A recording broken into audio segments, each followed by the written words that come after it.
Hola, yo soy Cami Lectora y ya comienza una nueva aventura literaria. Bueno, ¿cómo están? Les doy la bienvenida a este nuevo episodio de Cami Lectora Edición Podcast. Estoy muy contenta de empezar una nueva sección en este podcast literario. Hoy vamos a empezar a hablar de algo que a mí me llama mucho la atención y es el proceso editorial. La idea de esta nueva sección del podcast es hablar del proceso editorial, o sea, de cómo llegan los libros a ser publicados, desde varios ángulos. Por ejemplo, el día de hoy tenemos, como pueden ver en el título del episodio, la visión de una escritora, que en este caso es Agus Cámara. Agus, aparte de ser escritora, es docente de letras modernas y de clases de lengua y literatura en nivel secundario.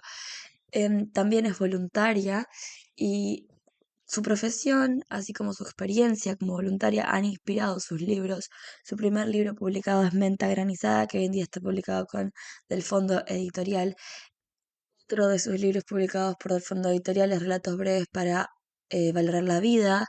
Y su última publicación con Del Fondo es La maldición de Ureya, una fantasía que va a ser biología. El año que viene va a estar saliendo el libro siguiente.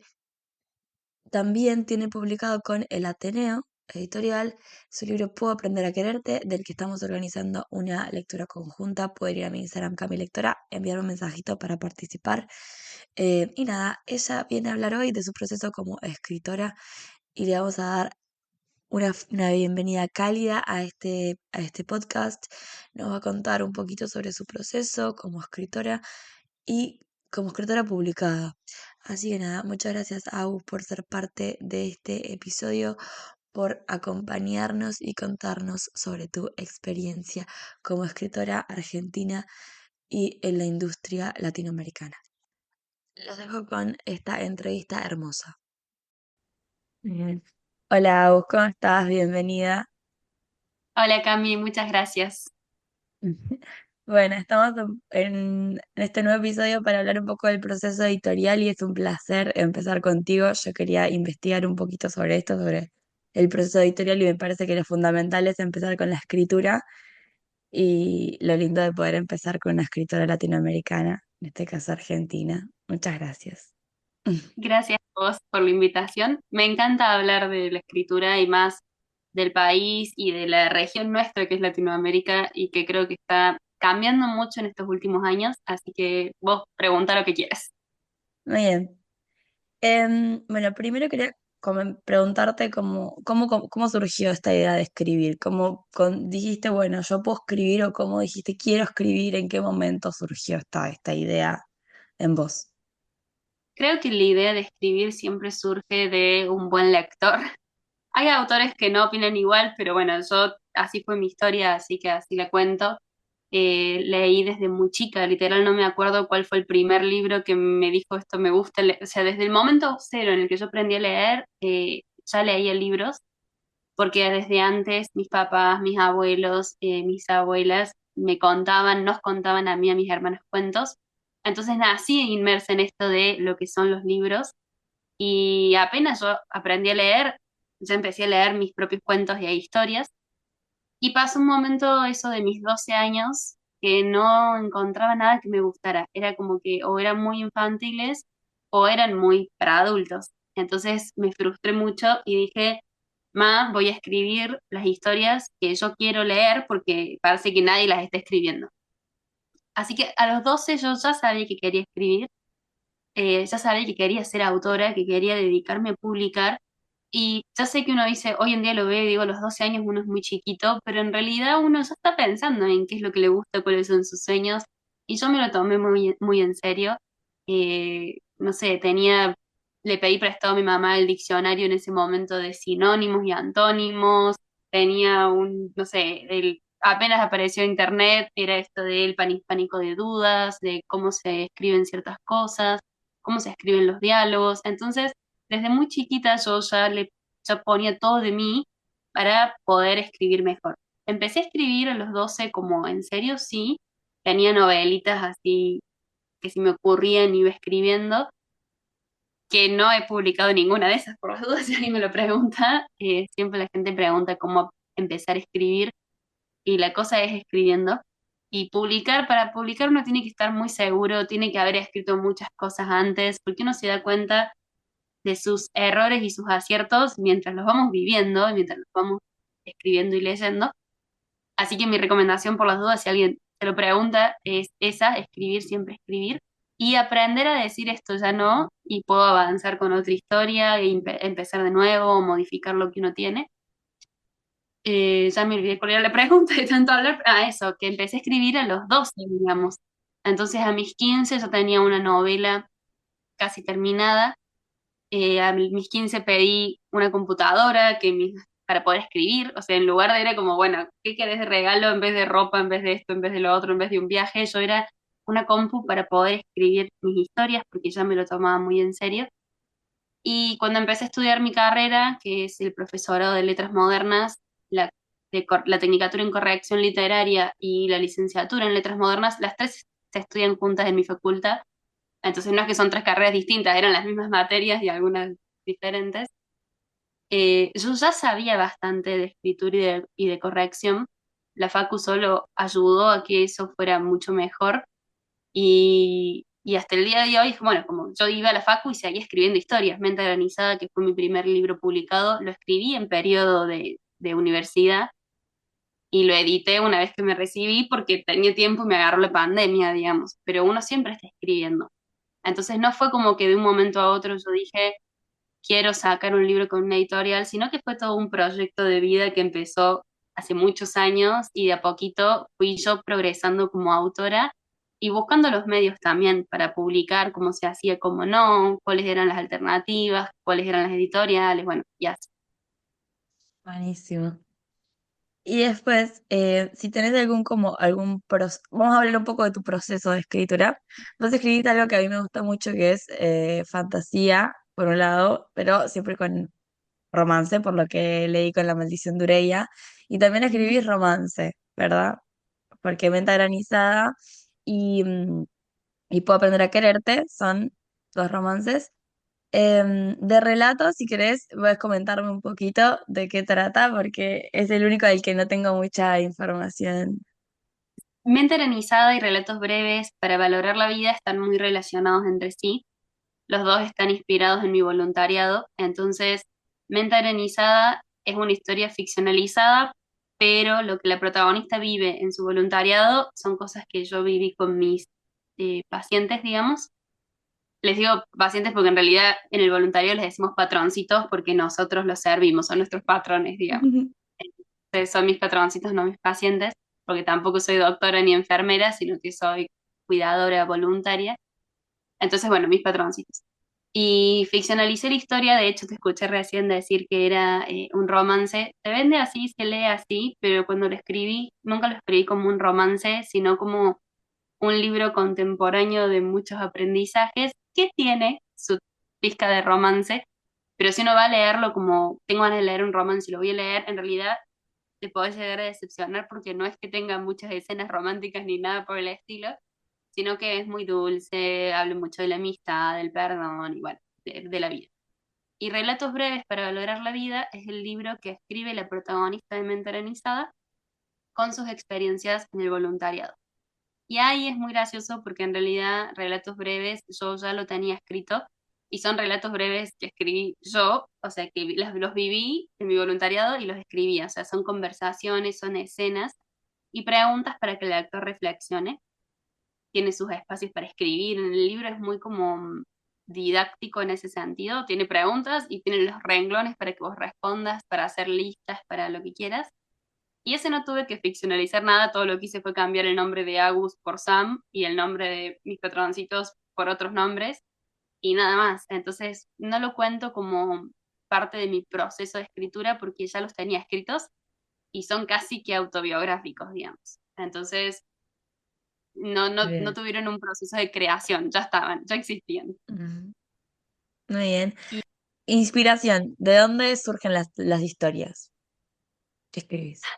de todo, las que son contemporáneas suelen venir más del lado de conozco una historia o vivo este tipo de cosas, por ejemplo, mente organizada con mi voluntariado o puedo aprender a quererte con mi trabajo, porque son docentes y es como un poco lo que viví yo cuando empecé a trabajar, o lo que sigo viviendo, porque sigo haciendo eso. Y la fantasía mucho con las cosas que consumo, las historias que consumo. Normalmente estoy viendo una peli o leyendo un libro y de repente digo, esta escena podría ser mucho mejor si, o esta trama si pasara tal cosa. Entonces es como que tomo siempre datos, historias, tramas o personajes y los remodifico y en mi mente se crea otra historia nada que ver, pero que tal vez me gustaría más que la que estoy leyendo. Entonces es como que tomo cosas y las modifico. La maldición de Ureya es como un estilo de Enredados y la princesa y el sapo remasterizada. No es para nada un retelling ni de ninguna de las dos, pero si por ejemplo ven Enredados o vieron La princesa y el sapo y leen mi libro, van a notar algunas similitudes, por ejemplo, en las personalidades de los personajes, en que uno es medio un ladrón, otra es como muy, no me sale la palabra, pero bueno, que vive encerrada siempre, o que una es muy responsable y que el otro es re irresponsable. Entonces es como que voy viendo cosas que me gustan de algunas historias y digo, uy, esto re funcionaría en este otro tipo de trama. Y así es como que me voy moviendo entre una cosa y la otra, pero siempre surgen de otras historias, digamos. Como que mi cabeza se queda con algo y empieza a modificar y a jugar. Lo que todo el mundo hace con los fanfictions, digamos. Mi mente Sí. funciona así sola, digamos, con cualquier cosa que lee o que ve. Así que es como que eso, esto podría ser un libro, esto podría ser así, y lo escribo. Y después cuando la idea toma mucha forma y se van agrandando los personajes y la trama, digo, esto puedo convertirlo en un libro, pongamos pautas. Y ahí es como que cuando me paso no es maquetar la idea, pero es medio como que acomodarla en mi cabeza. Normalmente uso un cuaderno o algo y es como que, bueno, esta sería el conflicto, esta es la resolución, quiero que los personajes avancen o aprendan esto. Y ahí es como que, bueno, empiezo a darle toda la forma y cuando digo, tengo una trama, tengo un final, tengo un conflicto, recién me pongo a escribir desde el capítulo uno, pero antes siempre escribo todo lo que se me ocurre. Es como que esto que te digo, uy, qué buen diálogo sería este, lo escribí y ahí quedó. Y después digo, uy, mira qué lindo que está el cielo ese día estaba, y lo escribo. Y después uno todo eso, digo. Bien, perfecto. Entonces vos como que ya tenés una idea de la historia antes de empezarla a escribir. Sí, sí, jamás en la vida voy a empezar una historia de cero, porque escribo 2 páginas y de repente, ¿en dónde voy? De hecho, me gusta tener, cuando yo escribo la primera página, yo ya sé casi todo de los personajes o de la historia o del mundo, entonces es mucho más fácil escribir desde el conocimiento que desde el no saber. Cuando era más chica, tal vez así eso de voy escribiendo y voy viendo qué pasa, pero después tenés que volver siempre al principio. Y de hecho, siempre vuelvo al principio porque uno termina modificando cosas, pero cuando uno escribe de cero, conozco autores que lo hacen, guarda, empiezan del primer capítulo y después van modificando, o terminan el libro y después vuelven y modifican todo lo que haga falta. Para mí es como que tener que volver todo el tiempo te hace que no avances y es muy frustrante. Entonces digo, me decido todo, si va a tener hermanos, si va a tal cosa, si va a hacer no sé cuánto, y después me pongo a escribir. Y en eso uno se nota, porque en los pequeños detalles de los personajes hizo una mirada triste cuando dijeron, no sé, la palabra hermano, y era porque hacía 10 años atrás su hermano había estado. Entonces es como que uno, sabiendo, cuanto más sabes de tus personajes, más detalles podés poner en la trama de forma disimulada que hacen que la historia se vuelva más realista, digamos. ¿Y nunca te sorprenden tus personajes? Sí, muchas veces, de hecho, me pasa mucho que pienso los personajes, viste que te digo que primero escribo diálogos, entonces en los Sí, diálogos tienen un tipo de personalidad y digo, bueno, este personaje va a ser como la madre Cari. Bueno, vos leíste La maldición de Ureya, ¿no? sí. Viste, uno de los 4 delatores es, ay, se me fue el nombre. Vila, me parece, sí, Vila. Y ella en mi mente iba a ser como iba a ser como la maternal del grupo, como diciendo, es como un poco más grande, es la que cocina, es la que los cuida. Y cuando estaba escribiendo el libro es como que se apropió de la historia de su personaje, no sé, y fue como que al final en una mala onda es como que no tenía ganas de hacer tal cosa, es media rígida, es como que se pelea con este, se ríe de tal cosa. Y me re sorprendió, por ejemplo, y dije, ¿cambio esto para que sea como yo quería o lo dejo así? Y dije, lo dejo así, ya está. O sea, como que la historia llevó a que ese personaje fuera así. Muy bien. ¿Y cuál le diría que vos tenés como, después como me dijiste que tenías como la historia armada, también tenés como un público definido al que le vas a dedicar la historia? No suelo pensar mucho en el público porque es como que mi público soy yo. Como que las historias, insisto, las escribo porque es lo que yo tengo ganas de leer. Entonces, no intento pensar mucho en el público porque siento que modifico la historia hacia ese público en concreto, imaginario, que al final nunca va a resultar ser porque lo lee cualquier persona y de cualquier edad. Lo que sí mantengo es eso, como que más allá de si algunas tramas son más complejas o algunas narraciones más simples, intento que todos mis libros sean aptos para todo público, por ejemplo. Entonces no tengo escenas explícitas ni de amor ni demasiado de violencia. A lo mejor mi hermana me dijo, para mí había escenas explícitas de violencia en el libro y yo ni me di cuenta, digamos. Pero eso no hace que deje de ser apto para todo público, sino que es un poquito cruel en algunas escenas. Tampoco tanto como los de Nora, que me han dicho que esos sí son crueles, pero, pero es como que eso, intento pensar que mi público tiene el gusto parecido al que yo tengo, entonces es como que esto me gusta a mí, no me gusta y decido en base a eso. Perfecto. ¿Y cuáles son tus infaltables para sentarte a escribir? Em, Cuando ya me tomé el trabajo de organizar todo, suelo tener un cuaderno en donde tengo, por ejemplo, los espacios, especialmente hablando de la fantasía, ¿no? Porque es como que en la fantasía hay que tener en cuenta el lugar, los tiempos, las características, los nombres. Entonces tengo un cuaderno con todas esas cosas anotadas para que no se me pase nada por alto. Abro todos los archivos con los datos estos que había escrito antes, todos los diálogos y las cosas, y me di cuenta que me conviene unirlos e imprimirlos a todos para ir tachando lo que voy usando, porque si no es como que son un montón de archivos y me olvido y algunos se me quedan por ahí. Un cuaderno donde a veces anoto cosas a mano. En mi caso, que ahora estoy escribiendo La maldición de Ureya, el 2, tengo el primero porque para asegurarme de algunas cosas. Uso, bueno, mucho de Word Reference, que es como el diccionario que uso de sinónimos y antónimos, sobre todo para sinónimos. Internet, googleo todo y que, no sé, como de decoración, alguna velita, algún café y la compu, pero eso ya es como más para ambientar que porque lo necesito de verdad. Bien. Como para sentirte más en el... ¿Sí? En el mood escritor. Me falta un dato importante y eso sí se lo recomiendo a la gente.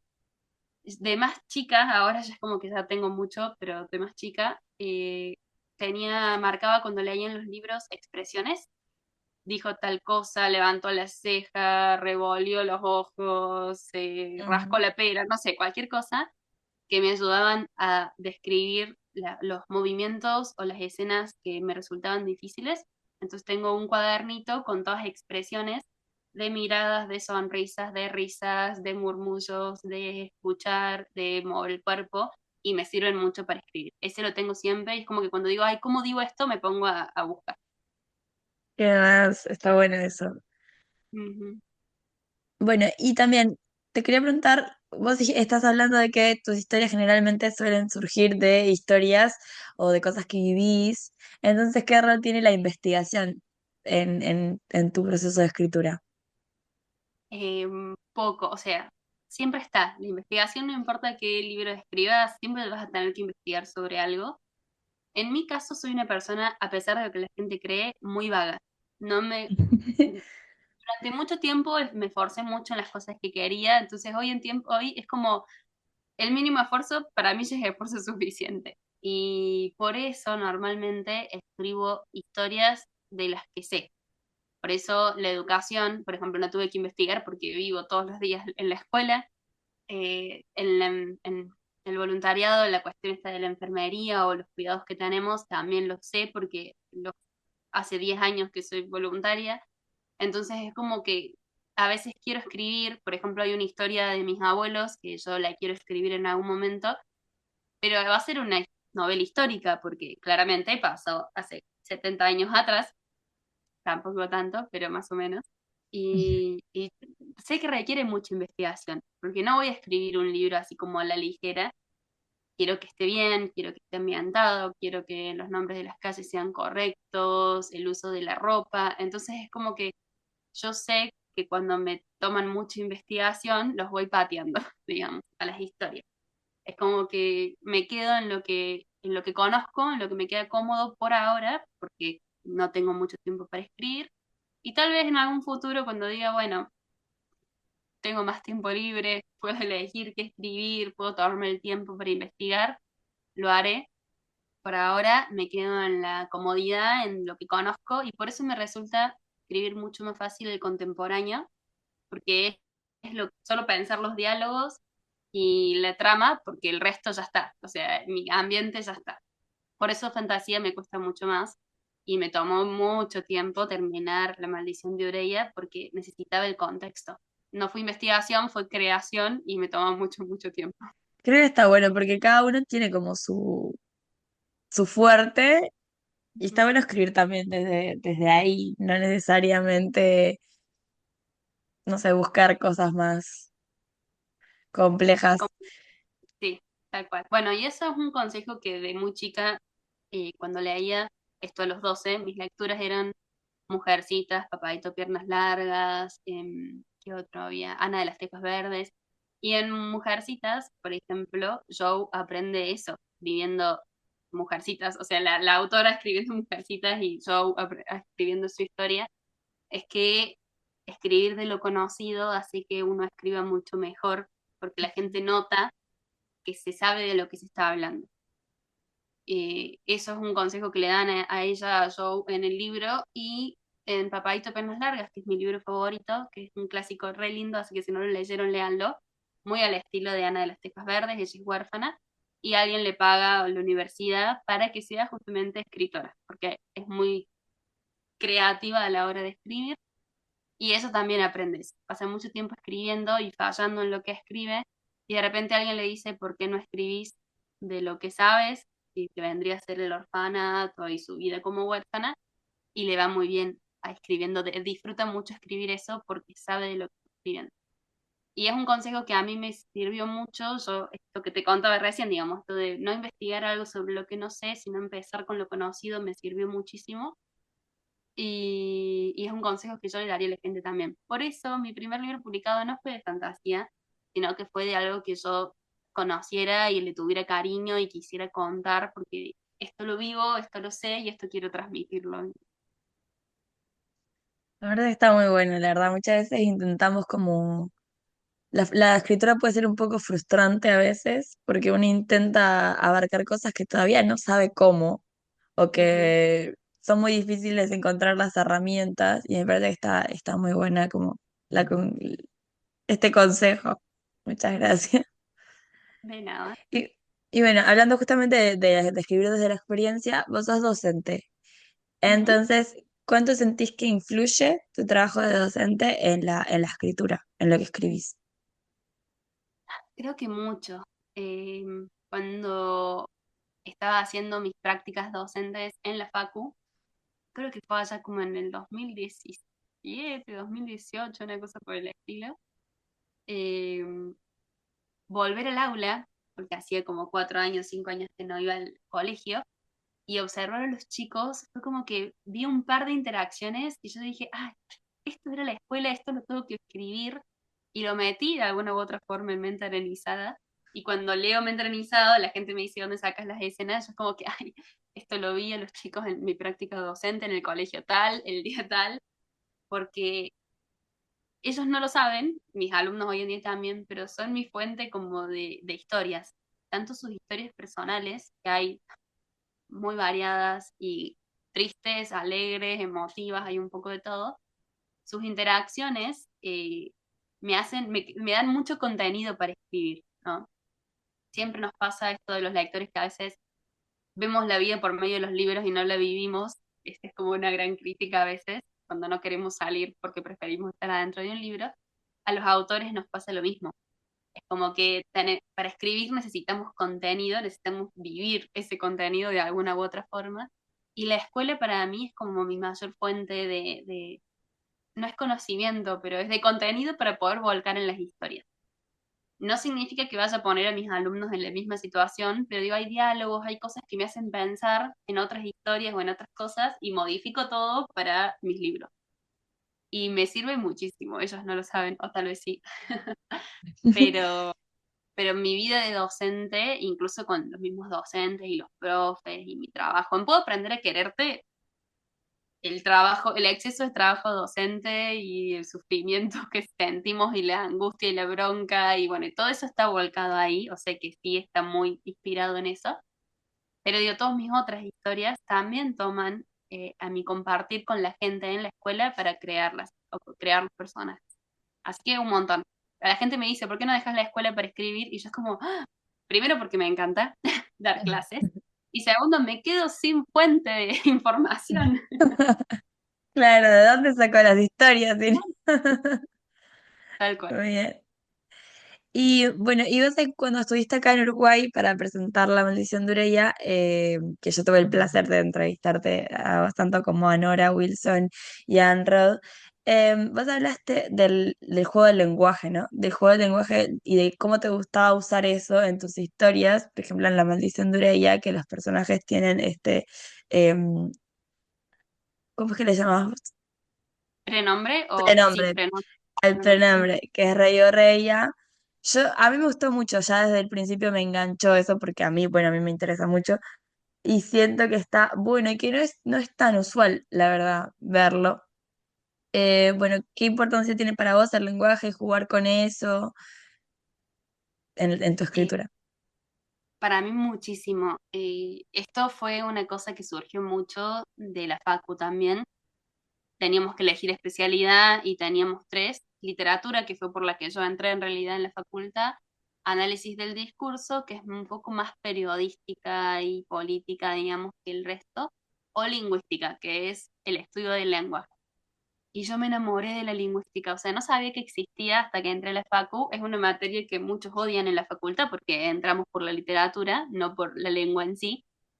Y a mí me fascinó, o sea, yo quedé fascinada del estudio del lenguaje y noto en todo el tiempo, la importancia de la forma en la que hablamos, de cómo nombramos las cosas, de cómo la forma en que nombramos las cosas define nuestra cultura y nuestra identidad.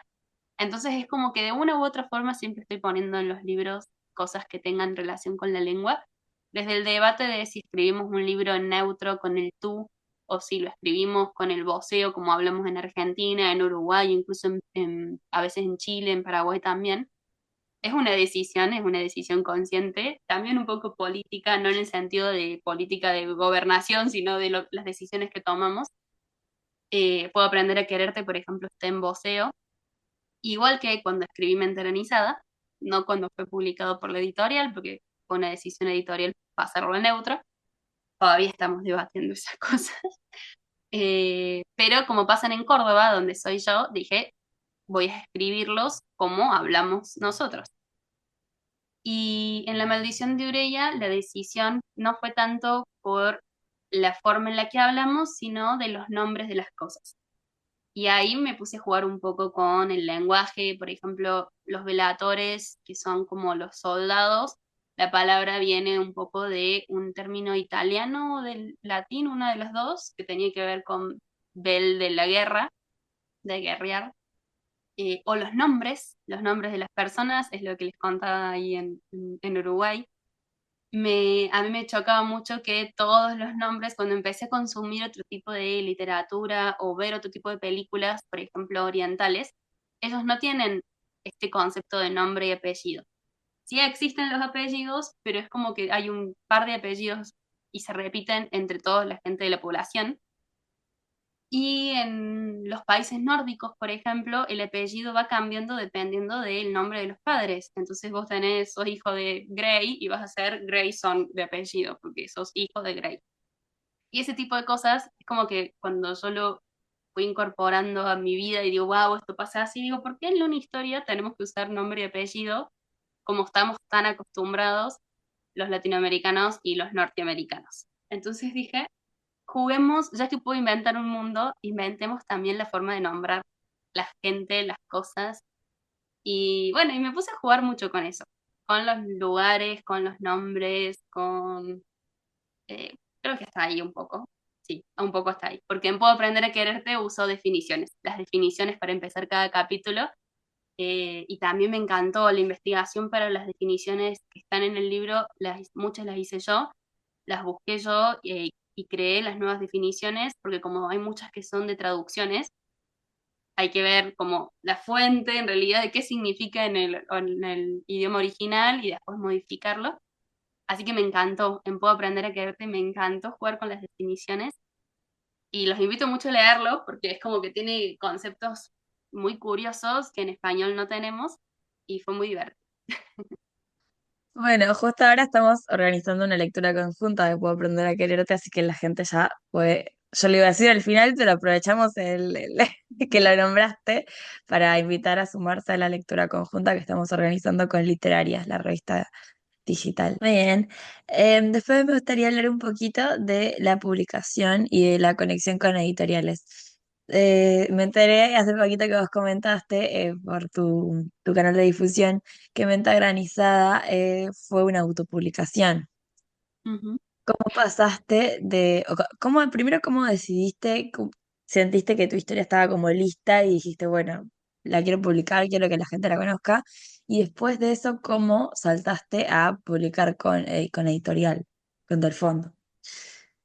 Siempre digo que el proceso del autor hasta llegar a editoriales, hay miles, son muy diversas entre sí.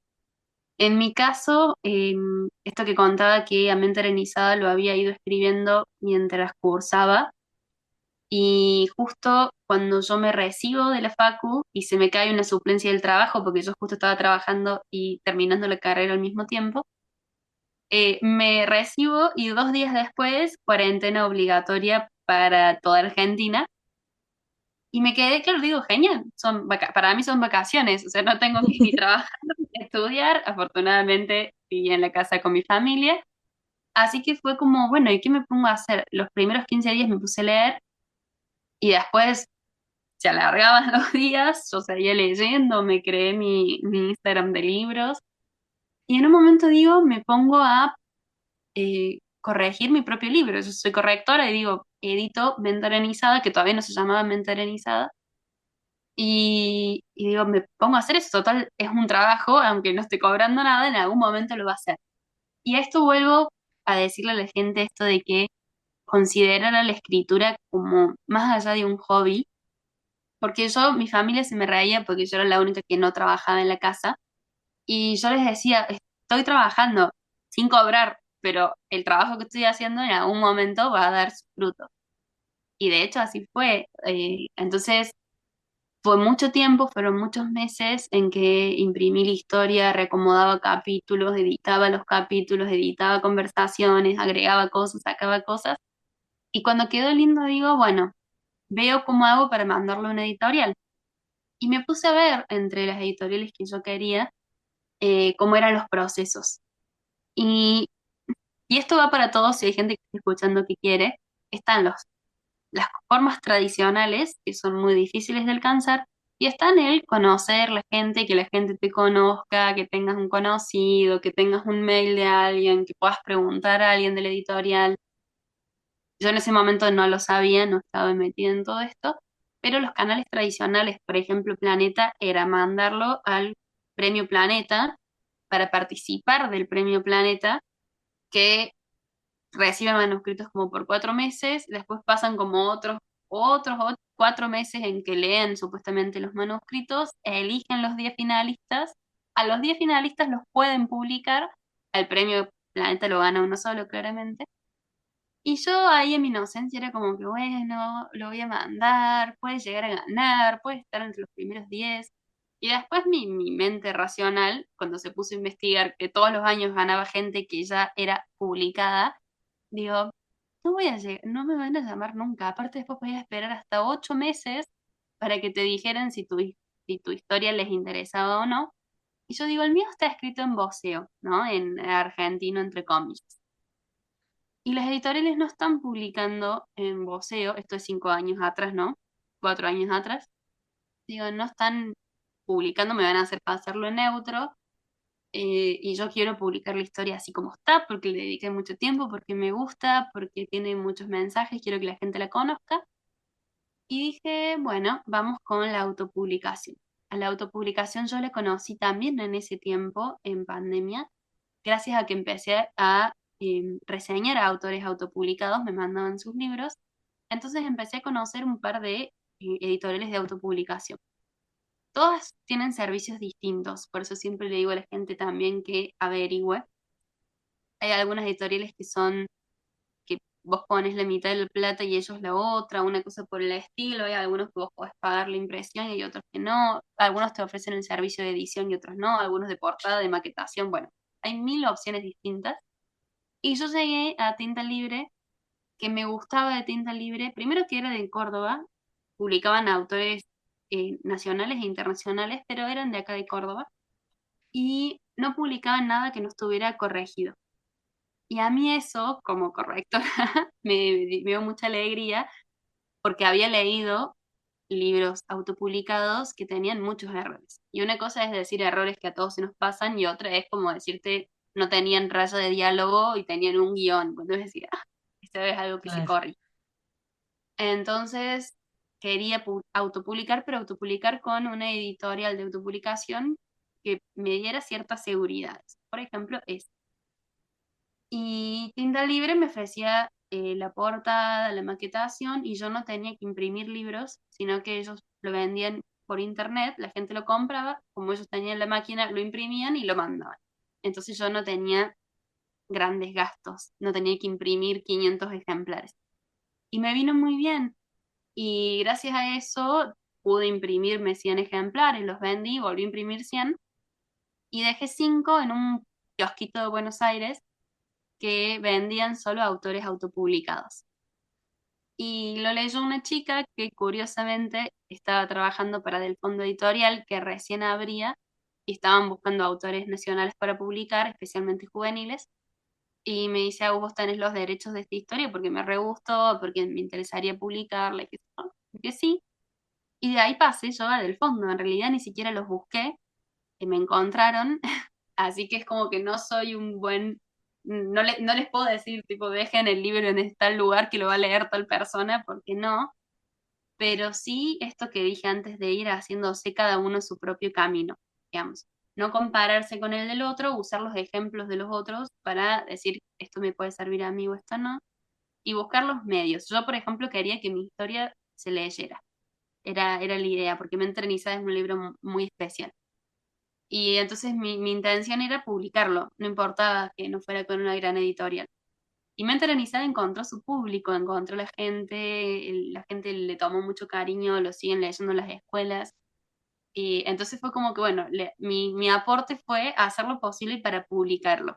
Una vez que yo lo logré publicar, los otros caminos se abrieron y eso estuvo muy bueno. Y de hecho así también conocí el Ateneo, me conoció la editora y yo sin buscarlos fue como que tenés alguna otra historia y les dije, escrita no, tengo algunas en mente. Esta, por ejemplo, me dijeron, bueno, queremos esa, dale, contrato. Pero yo ni siquiera la había escrito, entonces no les puedo poner como ejemplo el hagan lo que yo hice porque no sé cómo les va a salir. Pero el primer paso para publicar es terminar la historia, corregirla, pedirle a alguien que la corrija, pagarle a alguien para que la corrija, para que la edite, lo que sea, para que la historia quede bien. Porque la idea es que cuando llegue esa historia a una editorial, tengan que hacerle los menores cambios posibles, digamos, como que la historia esté perfecta, básicamente, para decir esto sale así, nos gusta como está. Y esa es siempre mi recomendación. No es la primera historia que escribí, ay, a mí me encanta porque la escribí teniendo 13 años y qué sé yo, y así te la voy a mandar, sino como ponerle todo el cariño que uno puede desde la mirada de autor e intentar hacer que su producto sea lo mejor posible para que las editoriales se interesen por ese producto o no. Y autopublicar si quieren, porque uno puede tomar todas las decisiones portada, interior, ilustraciones.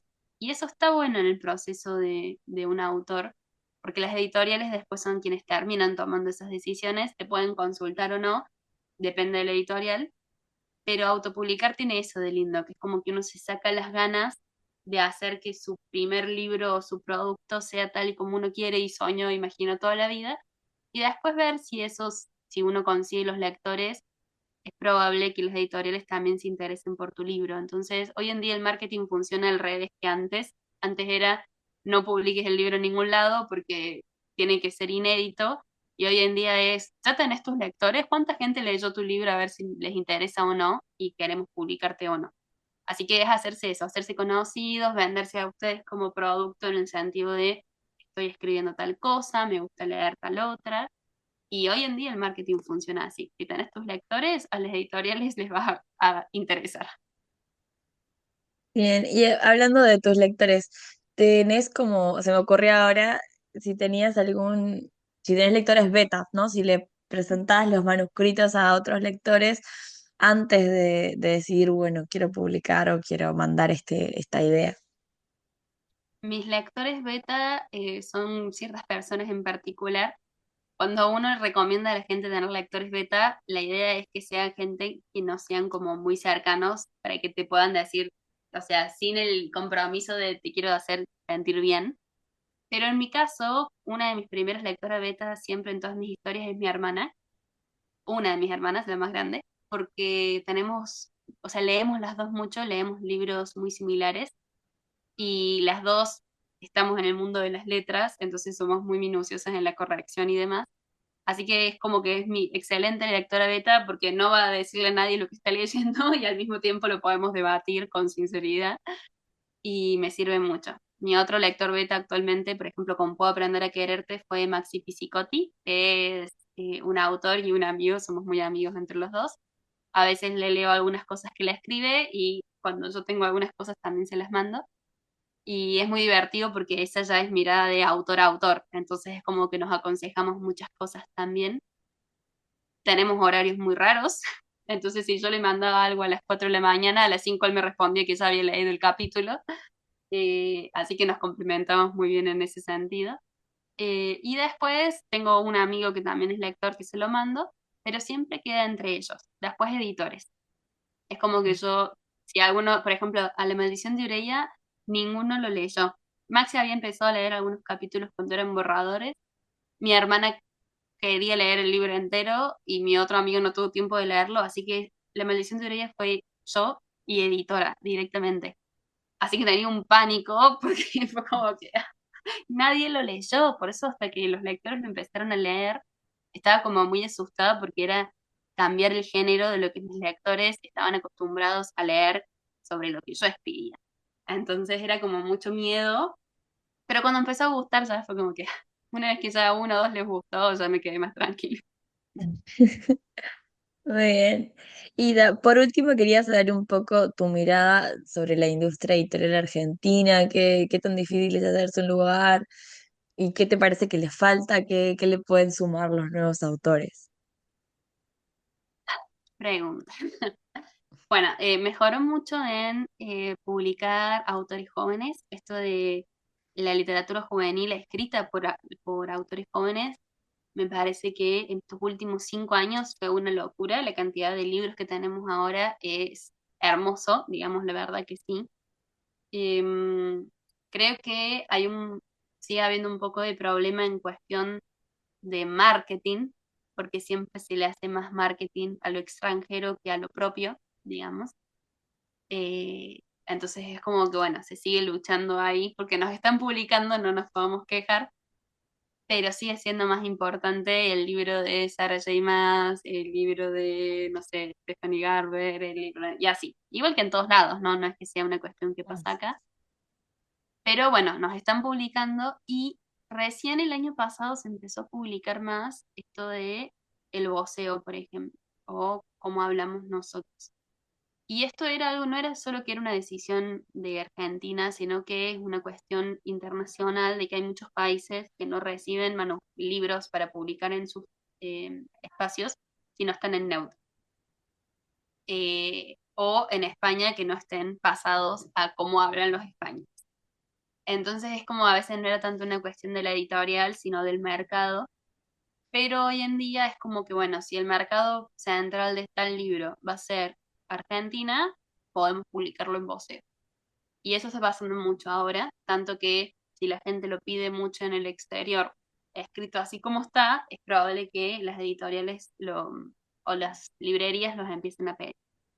Pero bueno, es todo un proceso como muy lento, muy un poco frustrante para los autores también, porque es como que, bueno, limitar, a mí me da mucha bronca porque, claro, a nosotros se nos pide o se nos pedía, porque ahora ya no tanto, escribir en neutro, pero a Borges, a Cortázar, a, no sé, ¿quién más? Elvira Sastre, no sé, todos los autores estos top argentinos se venden en todo el mundo en voceo. Y ese es su rasgo, que escriben como hablábamos, que escribían como hablábamos. Entonces, para mí siempre fue una crítica muy fuerte al público, a las editoriales y a las decisiones de qué se publique y qué no y cómo, porque era como a ellos sí, pero a nosotros no. Y la respuesta era, bueno, pero porque los lectores no están acostumbrados a leer. Entonces es verdad, si es todo un proceso que se va haciendo de a poquito, puedo aprender a quererte, es la primera vez que mucha gente lee un libro en voceo, porque me lo han dicho, y que les gustó, sin embargo, que ni se dieron cuenta que estaba escrito en voceo porque no era exagerado, y ahí tenemos otra característica que antes era exagerar los usos como propios. Entonces era hacer una sobreabundancia de términos y de expresiones y de insultos para demostrar que estaba escrito así y no usarlo con naturalidad, digamos. Es lo que se está intentando hacer ahora. Aparte, a mí es algo que también me cuestiono mucho porque a mí me gusta cómo hablamos acá y siento que es parte de nuestra identidad y que desde chica siento que los libros que leo están como muy lejos de mí. No sé si te pasa que yo consumía mucha literatura norteamericana y todas las cosas pasaban en otro lado y era como que lo sentía, eso me hacía, el mismo lenguaje me hacía sentirlo todo muy lejano. Como que yo Sí, sí escribo, quiero escribir como cercano algo cercano a mí para que yo creo que es como una necesidad un poco de mucha gente, solo que faltaba un poco hablarlo en la tal cual. literatura juvenil. De hecho, como ejemplo de esto está Alice Kellen, por ejemplo, que ella tiene un seudónimo, pero es inventado Alice Kellen, y que todos sus primeros libros eran historias que pasaban en Estados Unidos, por ejemplo. Ujú. Entonces todo el mundo creía que era una autora estadounidense que escribía libros en Estados Unidos. Yo la empecé a leer a ella ya sabiendo que era española.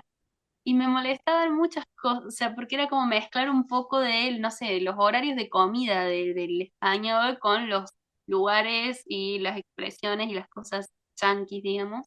Entonces era una mezcolanza media extraña.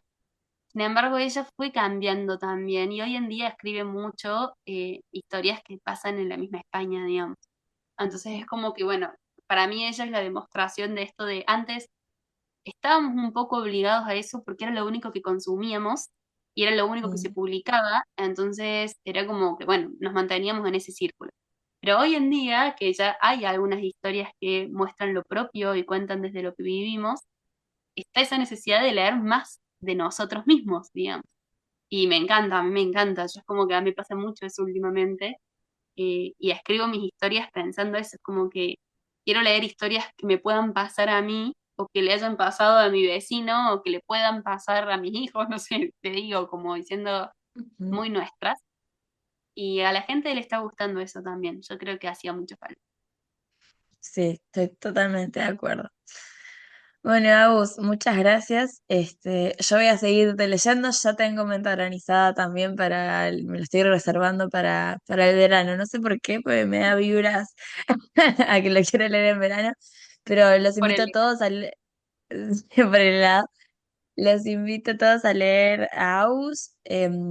Yo leí La Maldición de Urella y fue un placer, todo el placer de conocerla.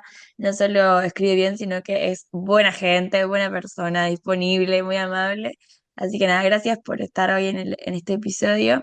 Y de paso los vuelvo a invitar a leer Puedo aprender a quererte con nosotros este noviembre, porque también vas a estar conversando con los que lo leamos, ¿verdad?